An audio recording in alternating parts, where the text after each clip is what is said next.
Bonjour et bienvenue dans le magazine du week-end. Nous sommes ensemble et en direct jusqu'à 13h30 pour cette émission préparée par Léa Varin, réalisée par Anna Olvec et à la technique, Olivier Arnay.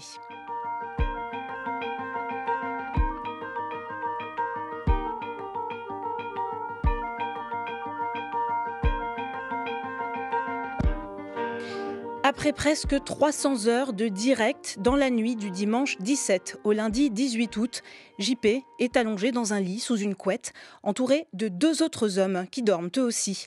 Il ne répond plus. Alerté par les spectateurs, l'un d'eux jette une bouteille d'eau en plastique dans sa direction. Il ne bouge plus, tandis que la caméra capture chaque instant d'un vide rempli d'horreur. Écoutez.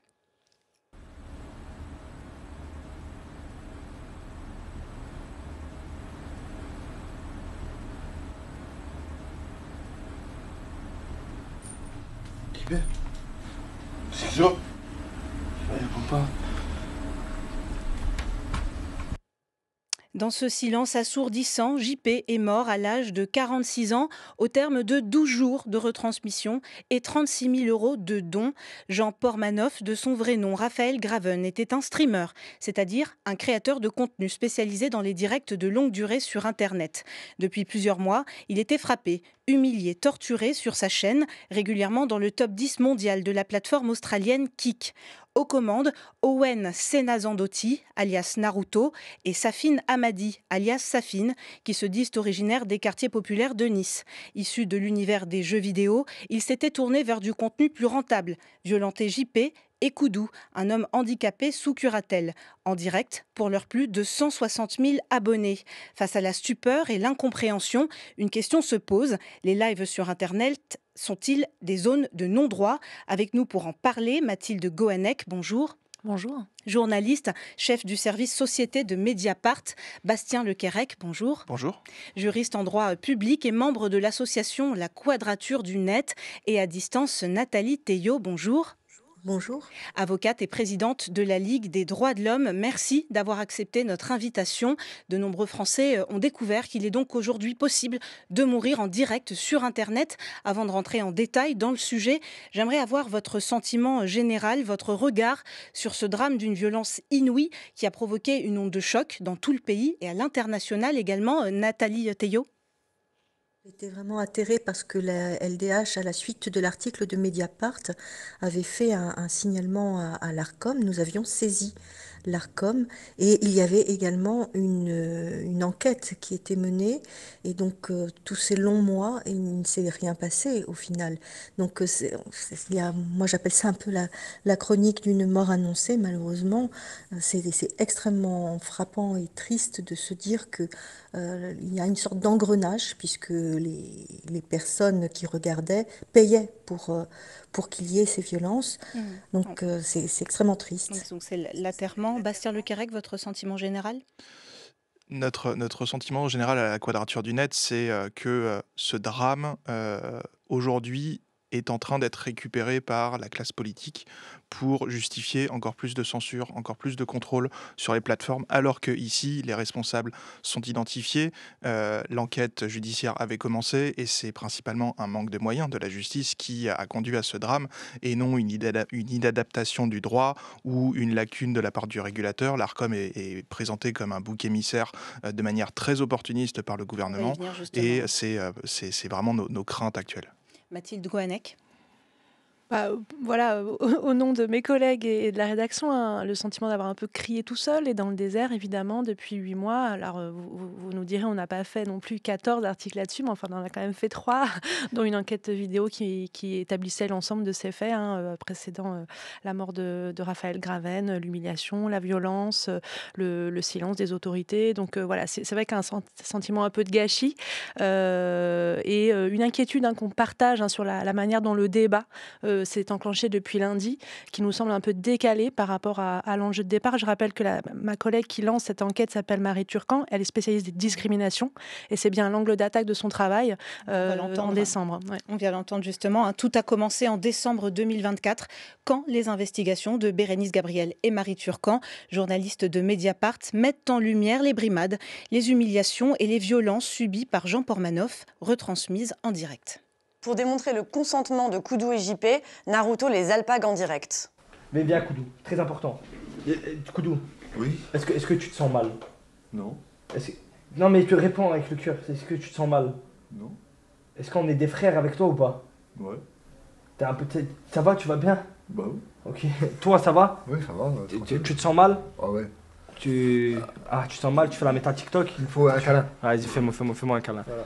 Ah, je me sens mieux. Ah. Tu te sens mieux? Voilà. Interrogés par Mediapart, JP et Koudou n'ont pas répondu à nos sollicitations.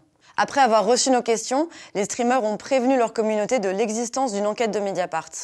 On commence du coup à se faire du coup attaquer un peu pour tout ce qu'on est en train de faire en live pour notre liberté d'expression. La censure. Qu'est-ce qu'on peut dire, qu'est-ce qu'on peut pas dire? Je pense que dans les semaines à venir, dans les mois à venir, on va subir une pression par rapport à ça. En fait, ce qu'ils n'arrivent pas à comprendre, c'est que le vrai harcèlement, toi tu le subis pas. S'il y en a un qui le subit ici, je pense que c'est moi. Et apparemment, c'est punissable par la loi. Je risque pas mal de choses, les gars. Apparemment.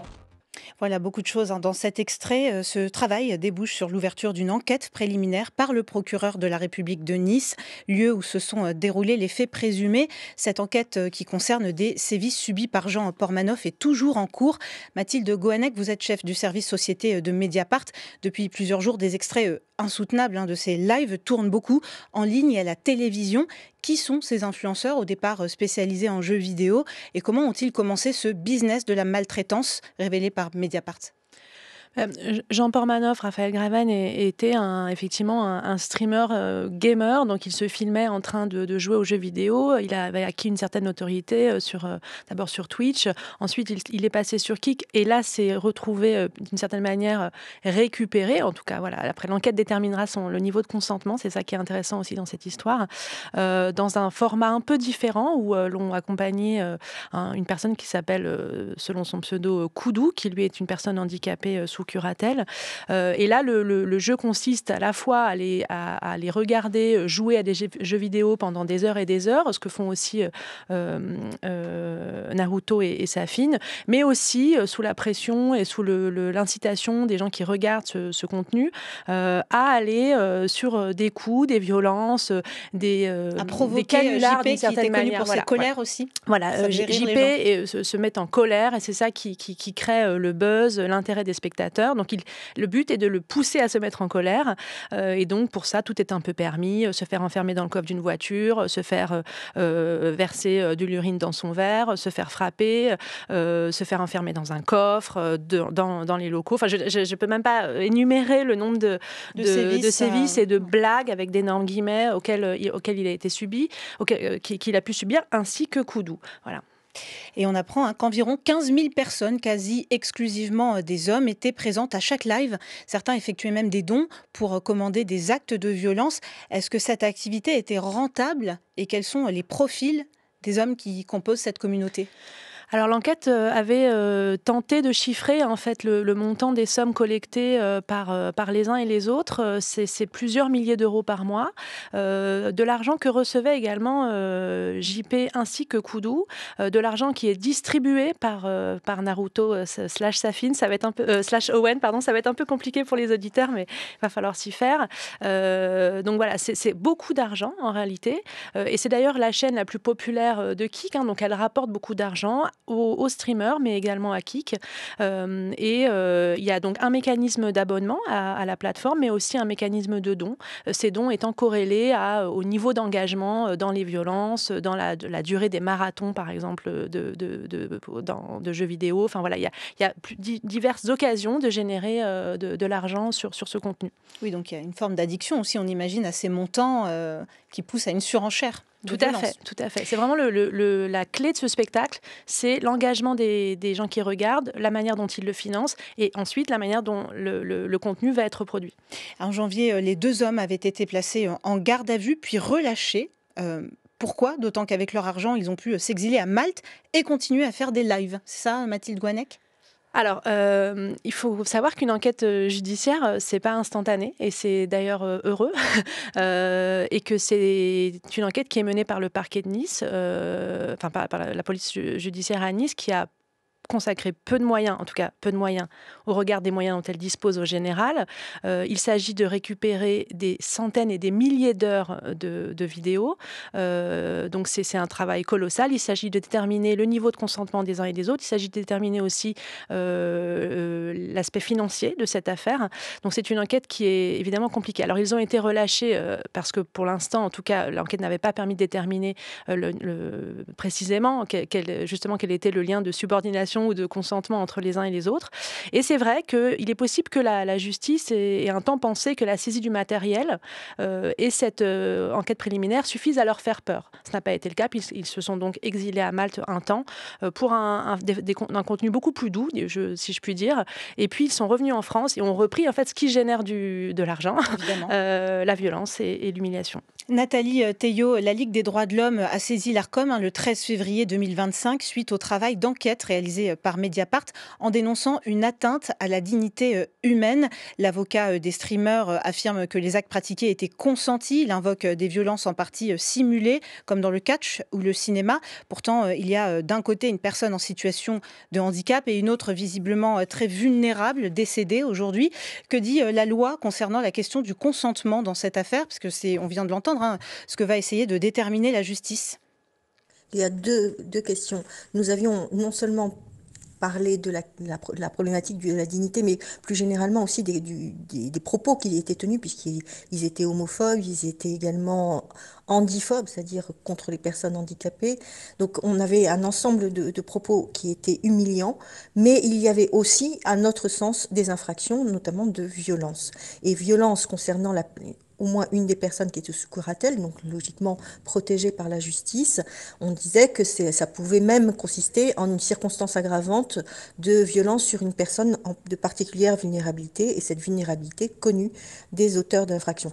En fait, la question du consentement ne se pose pas s'agissant des violences. Si violence il y a, à ce moment-là, le consentement de la victime n'est jamais un fait justificatif. En revanche, dans le cadre d'un spectacle, il y a la possibilité de commettre des violences légères qui sont à ce moment-là inscrites dans un script, parce que ça, c'est autre chose. C'est la question de la permission, on va dire, de la coutume, dans la mesure, c'est un autre fait justificatif. C'est la permission de la coutume dans la mesure où, dans un spectacle, il est possible d'avoir par exemple, de pousser quelqu'un, mais c'est inscrit à l'avance dans le script pour que la personne, quand elle tombe, sache tomber, et la plupart des actes doivent être simulés, sinon on est en dehors du cadre de la permission, et de ce fait, on repasse dans la violence. Et donc là, il y a, encore une fois, le consentement de la victime n'est jamais un fait justificatif, en tout cas pour les violences simples. Et alors, on le voit, c'est très complexe. Comment cela pourrait être qualifié juridiquement ?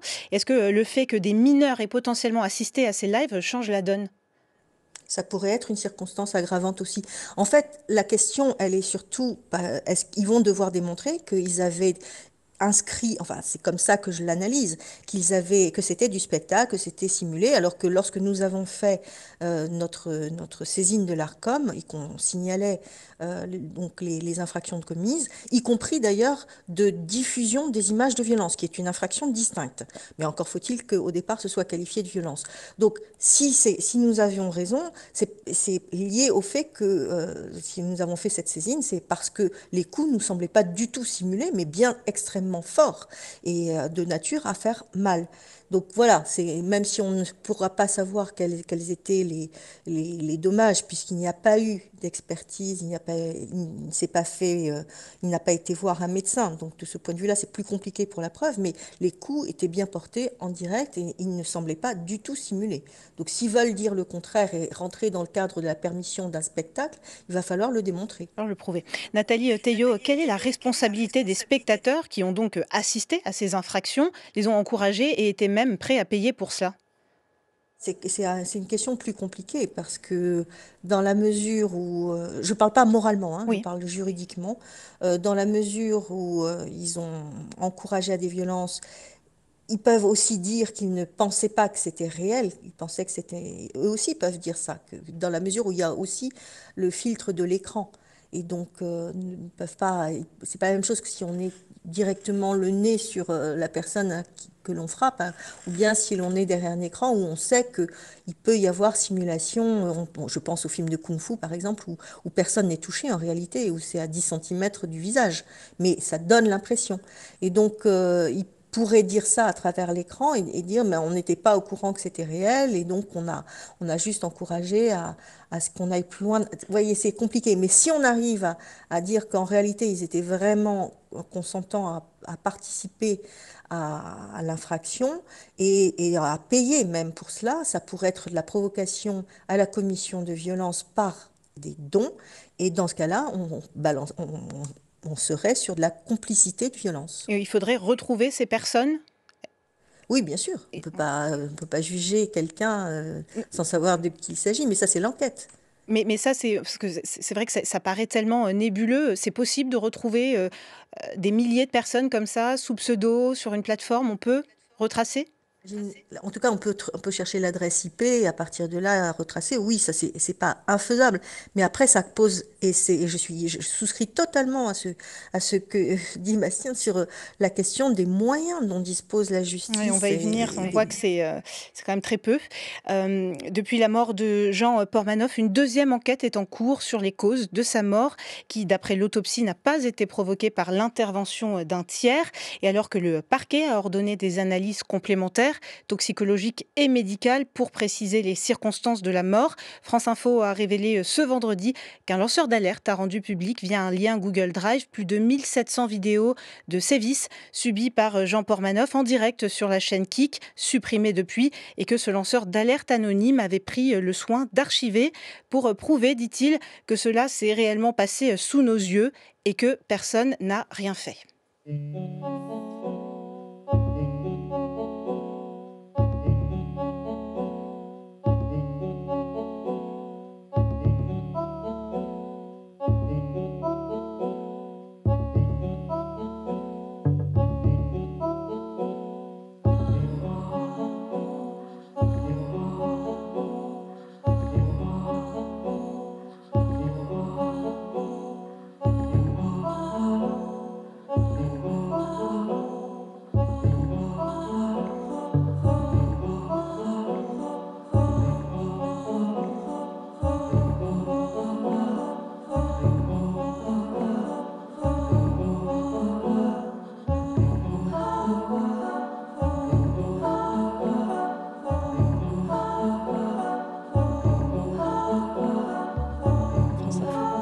Vous êtes sur France Culture, bienvenue si vous nous rejoignez. Et après l'onde de choc provoquée par la mort en direct du streamer Jean Pormanoff, faut-il faire le ménage en ligne?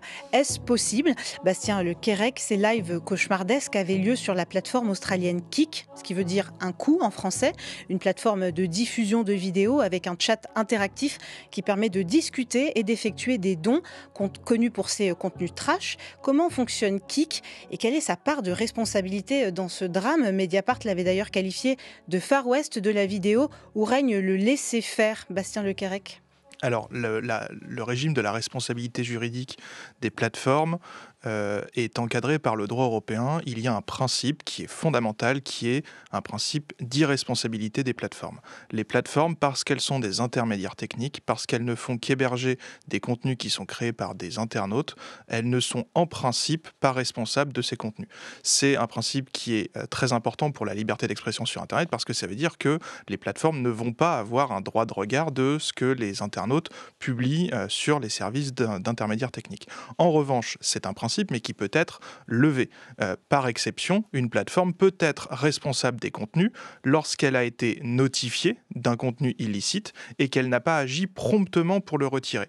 Cette notion de retrait prompt, il va s'interpréter au regard des moyens de la plateforme, au regard du caractère manifeste ou non du contenu, s'il est vraiment illicite ou pas, mais ça permet de rendre les plateformes malgré tout responsables lorsqu'elles ont un comportement qui vise à maintenir en ligne justement et à faire du beurre un petit peu sur ces contenus. En Europe, il y a le Digital Services Act qui... Juste avant d'y venir, je voudrais quand même présenter l'association dont vous êtes membre, la Quadrature du Net, qui a été créée en 2008 pour défendre les libertés fondamentales dans l'environnement numérique.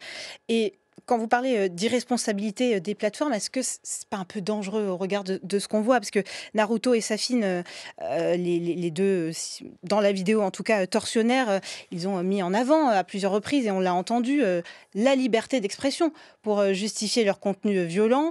Aujourd'hui, on tue, on viole, on humilie sur des pans entiers d'Internet. Est-ce qu'il ne faut pas tout simplement interdire ? Si on interdit, en réalité, on se retrouve dans ce qui se passait dans les années 90, où les hébergeurs demandaient à vérifier tous les contenus qui étaient publiés en ligne, et ils avaient un droit de vie ou de mort sur ce qui pouvait se dire sur Internet. Et c'est bien pour cela que ce principe d'irresponsabilité, qui peut être levé, et il ne faut pas oublier qu'il peut être levé, et à des conditions qui sont relativement souples, eh bien, cet équilibre, aujourd'hui, il est fondamental. Le Digital Services Act, l'acte européen, le règlement européen qui encadre aujourd'hui tout ça, qui est assez récent, qui a quelques années, vient également rajouter des obligations pour les plateformes. Il y a notamment l'obligation d'avoir un mécanisme de notification pour que les internautes puissent justement faire prendre connaissance à la plateforme qu'elle est en train d'héberger un contenu illicite.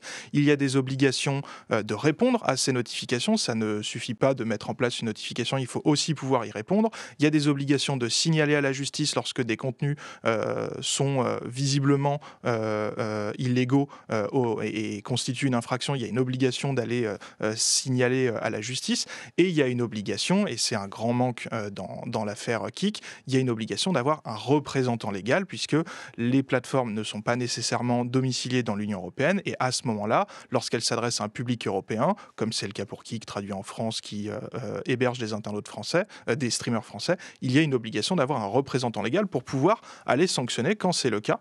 Donc, on n'est pas du tout dans un Far West, on est dans un droit qui est assez bien équilibré et qui permet de trouver une responsabilité des plateformes lorsqu'elles abusent de leur position, tout en assurant au maximum une liberté d'expression qui n'est pas absolue, qui est encadrée par la loi, mais qui reste le principe que les plateformes n'ont pas de droit de vie ou de mort des contenus sur Internet. Au fond, qu'est-ce que cette affaire révèle de notre société, selon vous? Parce qu'on a quand même une impression de concentration du pire des dérives, virtuelles, voyeurisme, sadisme, brutalité, le tout monétisé. Est-ce que ça nous tend pas un peu un miroir, Bastien Le Quérec? Ce reflet qu'est la société, oui, enfin, j'ai pas de compétences pour le qualifier. En revanche, ce qu'on constate, c'est que c'est fait. Enfin, cette plateforme, elle existe depuis longtemps. Elle a mis en avant tout ce qui lui est aujourd'hui reproché.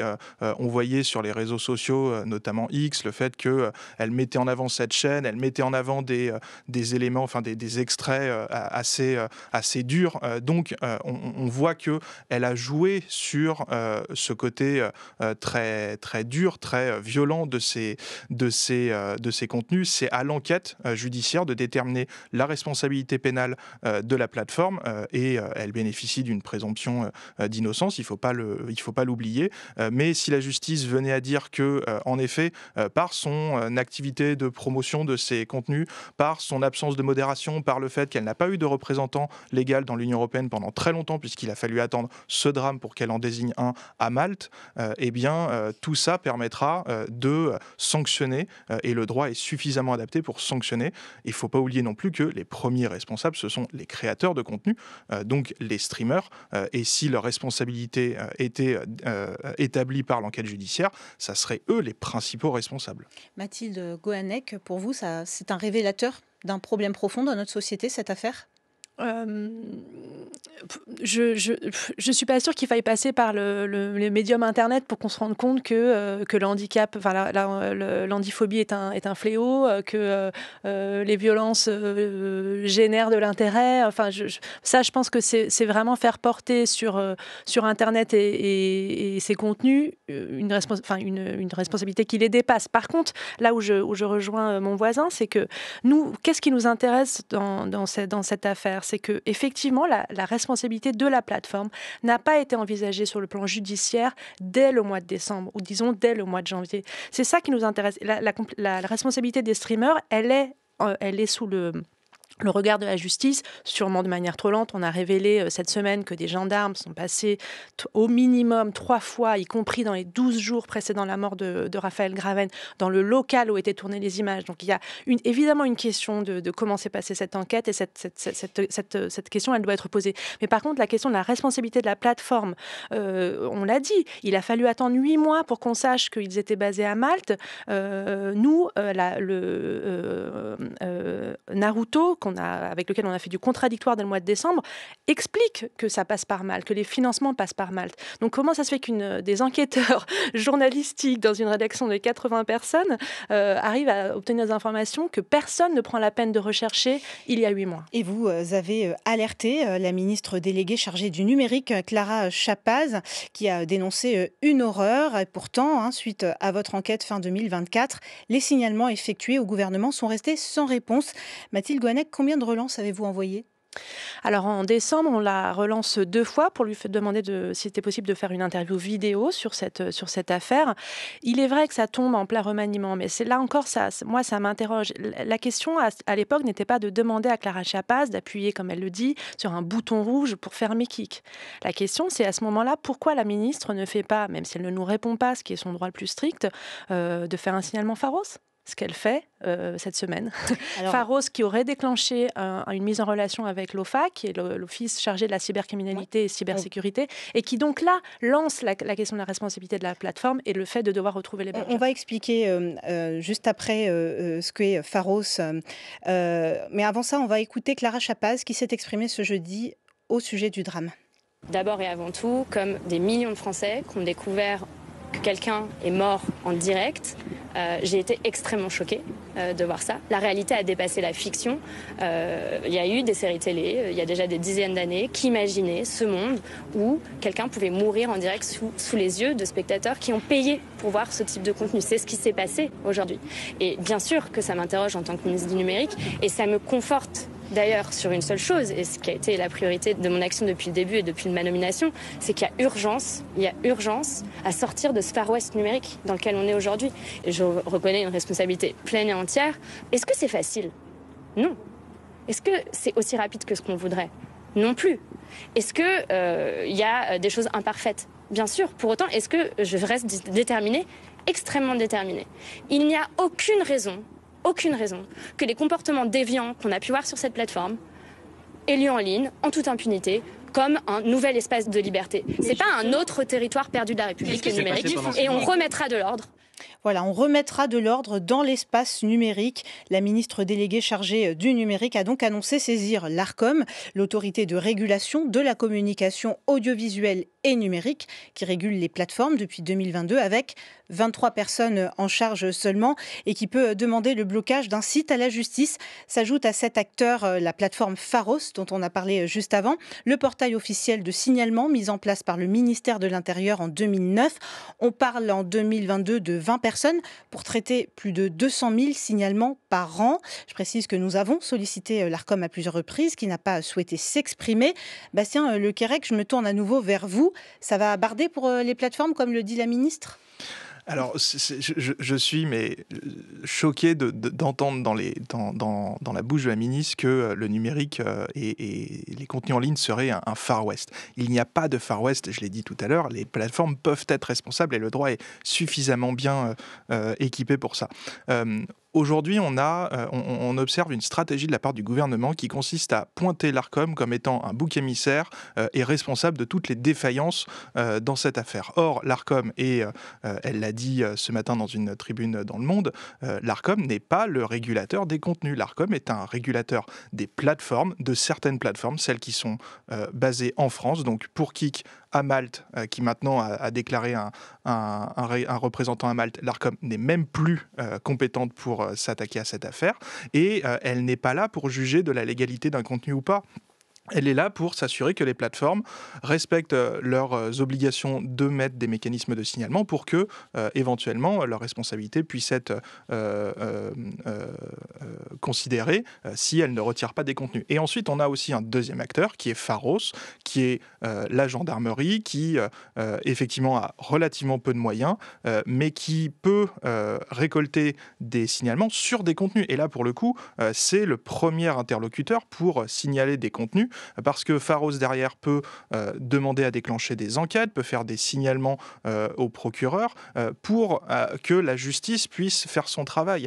Donc on n'a absolument pas de Far West numérique, et ça serait absolument dramatique de vouloir serrer la vis sur la responsabilité des plateformes, parce que, comme je l'ai dit tout à l'heure, on ne peut pas arriver à un mécanisme où ces plateformes auraient un droit de vie ou de mort. Il faut pour vous plus de moyens ? Il faut plus de moyens pour la justice, il faut plus de formation pour les enquêteurs, il faut plus de prise de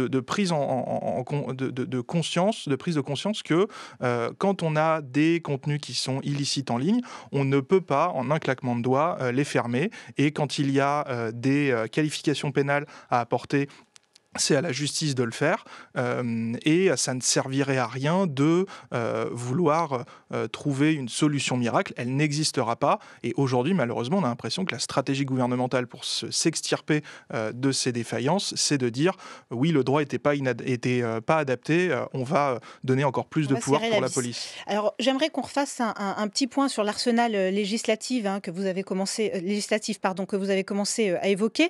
La première loi de 2004, les plateformes sont tenues de retirer un contenu manifestement illicite. La loi de 2024 a ensuite permis la mise en place de censure directe pour les contenus problématiques comme la torture ou des actes de barbarie. Et au niveau européen, le DSA, Digital Service Act, ou le règlement sur le service numérique, encadre les plateformes avec une sécurité renforcée sur les très grandes plateformes. Nathalie Théiot, est-ce que la loi est adaptée à la situation ? Est-ce qu'elle est applicable ?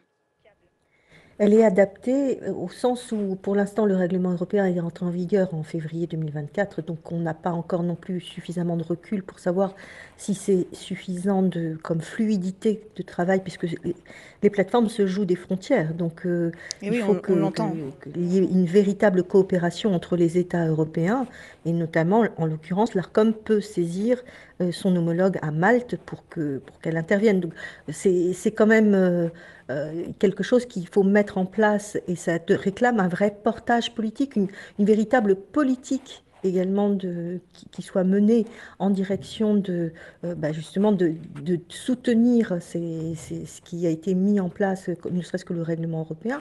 Alors vous venez de le dire, il y a si peu de salariés, il y a si peu de moyens à la justice.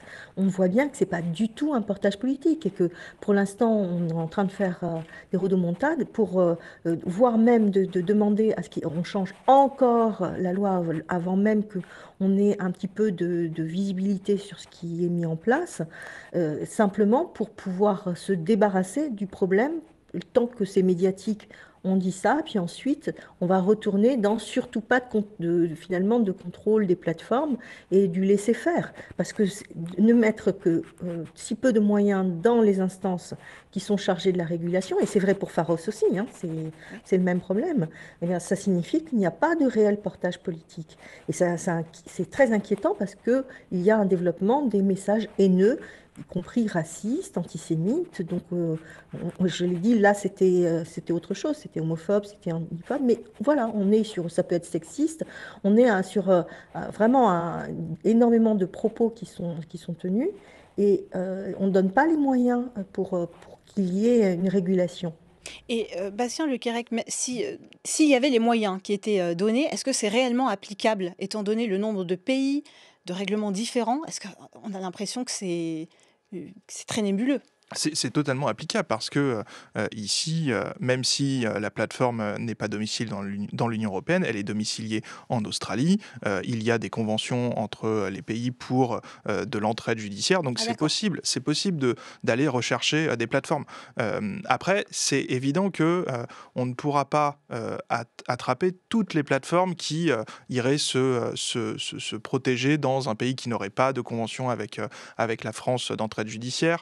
Donc oui, ça, théoriquement, c'est possible, mais en réalité, ça n'est pas dans la réalité, ça n'est pas au quotidien ce que l'on voit. Là, on est avec une plateforme qui a pignon sur rue, qui vient d'une industrie, celle du casino, qui a des intérêts financiers très importants, qui a des relations avec d'autres acteurs très importants. C'est des moyens de pression. La justice peut faire son travail, et à supposer que les responsables de cette plateforme Kik soient, que leur responsabilité soit reconnue par la justice. Ça voudrait dire que le jour où ils mettent les pieds en France, s'ils atterrissent par un avion en France, ils seraient arrêtés et traduits devant un tribunal. Et le droit est parfaitement capable de gérer ces situations où une plateforme est à l'étranger. On connaît les responsables, on connaît les intermédiaires techniques, et encore une fois, les premiers responsables, ce sont les streamers. Si on récapitule, on a une enquête de Mediapart, on a plusieurs signalements, on a un arsenal législatif adapté. Question pour vous trois, dans l'affaire Jean Pormanoff, est-ce qu'il y a eu une faille dans l'action publique? Nathalie Théiot. Oui, là maintenant la ministre saisit l'Arcom, etc.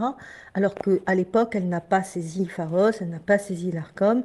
J'ai appris par Mediapart qu'elle avait été directement interpellée pour ce cas précis. Elle aurait pu le faire et ça aurait déclenché bien plus de moyens, et notamment l'office qui est chargé spécialement, l'office d'enquête qui est chargé spécialement des questions de haine en ligne. Donc il y avait la possibilité d'agir, et je pense aussi qu'il y a un problème de formation de policiers sur ces questions-là, parce que, comme je l'ai expliqué, dès lors qu'il s'agit d'un spectacle, il y a effectivement des règles spécifiques, mais encore faut-il demander, c'est là la formation des policiers, il faut qu'ils demandent quel est le script. Est-ce que la personne est au courant de ce qui va lui arriver jour après jour, et est-ce que tout est simulé ou pas?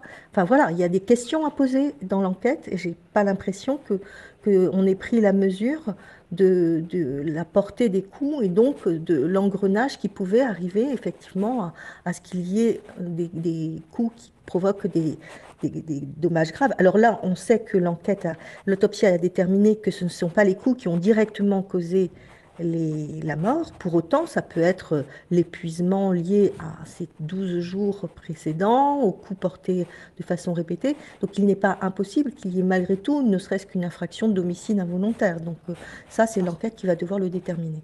Mathilde Gohanec, est-ce qu'il y a eu une faille dans l'action publique pour vous? Moi, je suis quand même assez surprise, effectivement, et c'est vrai que cette alerte de la LDH en février le rend tout à fait manifeste. Je suis assez surprise quand même de la lenteur de la coopération entre les régulateurs européens pour localiser Kik. Kik, établissement ayant un représentant dans l'Union européenne, parce que Kik est en Australie, ça c'est un secret pour personne. Ça c'est un premier point. Le deuxième point, c'est une source judiciaire me disait cette semaine qu'il n'avait évidemment pas même la moitié d'un équivalent temps plein à mettre sur cette enquête ces derniers mois. Je veux dire, c'est évident que cette enquête a été... Tout à fait. Et je dis un demi-équivalent temps plein aux familiers de ces questions. Donc c'est encore un autre sujet. En plus qui n'est pas formé. Question dossier qui pose, on l'a déjà dit, et la LDH le redit très bien, énormément de questions sur le plan juridique pour savoir comment chercher, où chercher. Est-ce qu'il s'agit d'une relation de travail, par exemple, entre ces 4 streamers? Donc est-ce qu'il y a un lien de subordination? Est-ce qu'il y a une obligation de l'employeur, d'une certaine manière, à assurer la sécurité de son salarié? Est-ce qu'il s'agit d'un spectacle? C'est une très bonne question. Est-ce qu'il s'agit d'un programme scripté? C'est tout à fait la défense des avocats. Je trouve que c'est vraiment, pardon pour le terme, mais passionnant sur le plan juridique. Mais donc là, il s'agit bien d'une affaire juridique judiciaire sur la question du cadre législatif qui encadrerait la responsabilité des plateformes, l'exigence de modération. Là aussi, il y a plein de choses qui n'ont pas été faites par Kik, mais qui ne lui ont pas été demandées non plus. Je vais, Bastien Lequerec, essayer de défendre un petit peu la position du ministère. C'est vrai que quand on entend tout ça, ça peut donner à un public qui n'est pas familier avec ces questions une impression de Far West. Vous voyez ce que je veux dire? Est-ce qu'il y a eu une faille pour vous dans l'action publique? Alors, c'est Oui, je comprends cette impression de Far West, mais c'est pour ça que je suis choqué par les propos de la ministre.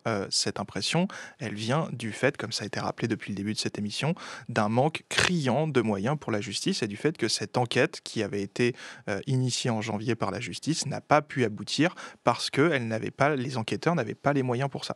Et c'est d'autant plus inquiétant qu'aujourd'hui, on voit le gouvernement et une partie de la droite française essayer de reprendre ce drame pour aller demander plus de censure en ligne, plus de pouvoir à la police sans passer par des juges, parce qu'en France, il est possible, Nathalie Théiot l'a rappelé, de demander le retrait de contenu qui demande, c'est la police, sans passer par un juge, donc c'est de la censure, ce qu'on appelle de la censure administrative. Aujourd'hui, c'est possible pour les contenus d'abus sur enfants, depuis la loi LOPSI. Ensuite, ça a été étendu au contenu à caractère terroriste, et depuis la loi SRN en 2004, au contenu de torture et d'actes de barbarie. Et on a la classe politique française à droite qui essaie de faire passer une nouvelle demande d'aller vers plus de censure. Qu'il y a du laxisme. Et en laissant penser que tout est permis et en jouant sur cette impression de Far West qui, encore une fois, est due à un manque de moyens de la justice. Et peut-être aussi il y a une question d'âge des personnes qui sont dans ces institutions, de méconnaissance de ces sujets. Alors, de méconnaissance des sujets, oui, clairement, on a un problème de formation de la part des enquêteurs. Nathalie Théiot l'a rappelé, on n'a pas que des problèmes de violence, on a aussi des problèmes handiphobes, et ces contenus sont il y a une enquête tentaculaire qui s'annonce. Mathilde Goannec, vous souhaitiez réagir ? Non, je trouve que si on se place, c'est vrai, du point de vue un peu de la morale, ça nous interpelle énormément. Donc je trouve que ce qui serait intéressant de la part du ministère et du gouvernement, c'est la question de l'éducation, par exemple, de l'éducation à ce que c'est qu'une situation de harcèlement. On en a beaucoup parlé il y a 2 ans dans le milieu scolaire, mais c'est évident que ça doit se déployer sur les usages en ligne. Et puis aussi tenter de se défocaliser de la question des mineurs. Nous l'avons aussi démontré, ce ne sont pas que des mineurs, loin de là, qui font partie de cette communauté et qui regardent. Ce sont des bons pères de famille qui participent, regardent et d'une certaine manière sont une des clés de ce spectacle. Donc, qu'est-ce qu'on fait sur ces questions-là ? Comment on éduque une partie de la population à ces enjeux de 80 à 16 ans, quoi. Donc ça, je trouve que c'est des sujets beaucoup plus porteurs, beaucoup plus profonds, beaucoup plus intéressants pour traiter le mal, avec, encore une fois, beaucoup de guillemets, plutôt peut-être que ces symptômes. Voilà. Et le mal, y compris accent circonflexe, vous avez bien raison, puisque c'est une communauté essentiellement masculine. Voilà. Merci Mathilde Goannec, journaliste chef du service société de Mediapart. Le grand dossier Jean Pormanoff, la mort au bout du stream, est à retrouver sur le site mediapart.fr. Merci Nathalie Théiot, présidente de la Ligue des droits de l'homme. Et merci à vous Bastien Lequérec, juriste en droit public et membre de l'association La Quadrature du Net.